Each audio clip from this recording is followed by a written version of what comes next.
नमस्कार मित्रों। मेरे इस वीडियो का शीर्षक है आलू चना से परहेज करें। तो आपको ये बात तो बड़ी अटपटी लगेगी कि आलू चना से परहेज क्यों करें। ये तो हमारे लिए बहुत अच्छी बात है, खाने में उतना रस आता है, उससे इतनी पौष्टिकता मिलती है। यह सब बात सही है। मेरा तात्पर्य आलू चना से न होकर के आलोचना से है कि हम बहुत ही आलोचनात्मक रवैया रखते हैं मन में, विचारों से लोगों को हमेशा उनके ऊपर हम निर्णय पास करते हैं। बहुत निर्णयात्मक ढंग से हम जीते हैं अपने व्यवहार में और विचारों में। तो क्या ये उचित है? इसके बारे में कुछ चर्चा करने के लिए मैंने कहा आलू चना से परहेज करें। एक बहुत ही मशहूर जापानी वैज्ञानिक हुए हैं डॉक्टर मसारू इमोतो। उन्होंने एक प्रयोग किया। चावल पकाए, उन पके हुए चावलों को उन्होंने 3 अलग अलग जार्स में रखा और एक जार के ऊपर एक स्टिकर चिपका दिया जिस पर लिखा था धन्यवाद। दूसरे जार पर एक स्टिकर लगाया जिस पर लिखा था तुम मूर्ख हो। और तीसरे जार पर कोई स्टिकर नहीं लगाया। तीनों जार्स को उन्होंने पानी से भर दिया। अब जो पहला जार था जिस पर लिखा था धन्यवाद, वो उसके पास बार बार जाते और वहाँ रखे जो चावल थे उनसे बात करते और वो कहते कि ओह तुम कितने सुंदर हो, मैं तुम्हें प्रेम करता हूँ, तुमको बहुत बहुत धन्यवाद, ईश्वर तुम्हारा कल्याण करे।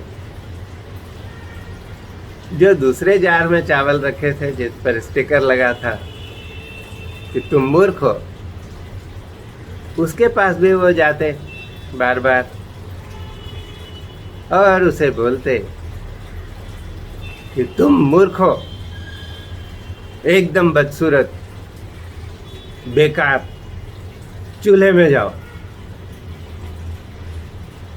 और जो तीसरे जार में चावल पानी में रखे थे उसको उन्होंने ले जाकर कहीं एक जगह किनारे रख दिया, उसे कभी देखने भी नहीं जाते। तो यह जो क्रिया थी ये चलती रही। 1 महीने बाद उन तीनों जारों को, उनमें जो चावल रखे थे उनको बहुत ध्यान से देखा गया। तो जो निष्कर्ष निकले वे बड़े चमत्कारिक। जो पहला जार था जिस पर लिखा था धन्यवाद और जिसमें रखे चावलों को बहुत प्रेम पूर्ण बातें सुनाई गई थी, आशीर्वाद दिया गया था, वे चावल बिल्कुल सफ़ेद थे। उनमें किसी तरह की कोई जो है वो खराबी नहीं आई थी, कालिख नहीं लगी थी। इतने दिन पानी में रखे रहने से बंद जार में उनमें फर्मेंटेशन हुआ था, लेकिन वो स्वाभाविक। लेकिन एक एक दाना साबुत था, सफ़ेद था, चमक रहा था। दूसरे जार को देखा गया तो उसमें जो चावल रखे थे वे काले पड़ गए, बहुत दुखी, खिन्न और निराश जैसे दिखते थे। उनकी हालत शोचनीय थी।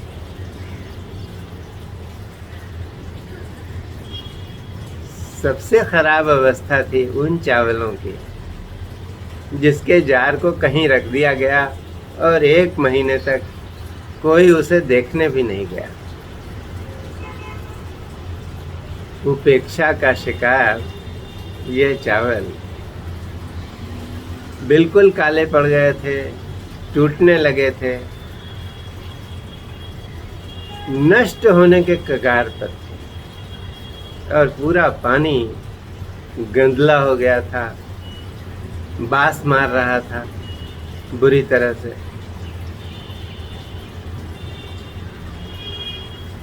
तो ये प्रयोग हमें क्या दर्शाता है कि जब हम प्रेम का, सहायक शब्दों का, भावनाओं का सहारा लेते हैं तो हमारे आसपास की निर्जीव वस्तुएं भी खिली रहती हैं। जब हम निर्णयात्मक भाषा का प्रयोग करते हैं, गालियां बकते हैं, बुरा भला कहते हैं, तो वे कुंठित हो जाती हैं, उनकी जीवनी शक्ति क्षीण होने लगती है, वे सहायक नहीं रह जाती हमारे लिए। और जिनकी हम उपेक्षा कर देते हैं, जिनसे हम कोई नाता नहीं रखना चाहते या कोई भी कोई नाता नहीं रखना चाहता, वे नष्ट होने लगते हैं। सबसे ज़्यादा प्रभावित वे ही होते हैं और बहुत तेज़ी से विनाश की ओर अग्रसर हो जाते हैं। समझदार को इशारा काफ़ी है। इस प्रयोग से हम सभी को सीखने के लिए बहुत कुछ है। तो एक अभ्यास करें कि हर दिन 30 से 40 बार जो स्टॉप का खेल बच्चे खेलते हैं, अपने आप को बोलें स्टॉप, और देखें आपके मन में क्या है, कौन सा विचार है, क्या वे सद्भावना के विचार हैं, प्रेम के विचार हैं, क्या वे निर्णयात्मक विचार हैं, या क्या वहाँ पर उपेक्षा बैठी हुई। सद्भावना का, प्रेम का वर्ण करें। आप अपने को और अपने आसपास के पूरे वातावरण को, उसमें उपस्थित सभी व्यक्तियों को नव जीवन देने का काम करें। यह विचारणीय है, तो आलोचना से नहीं, आलोचना से बचें। आज के लिए इतना ही। नमस्कार।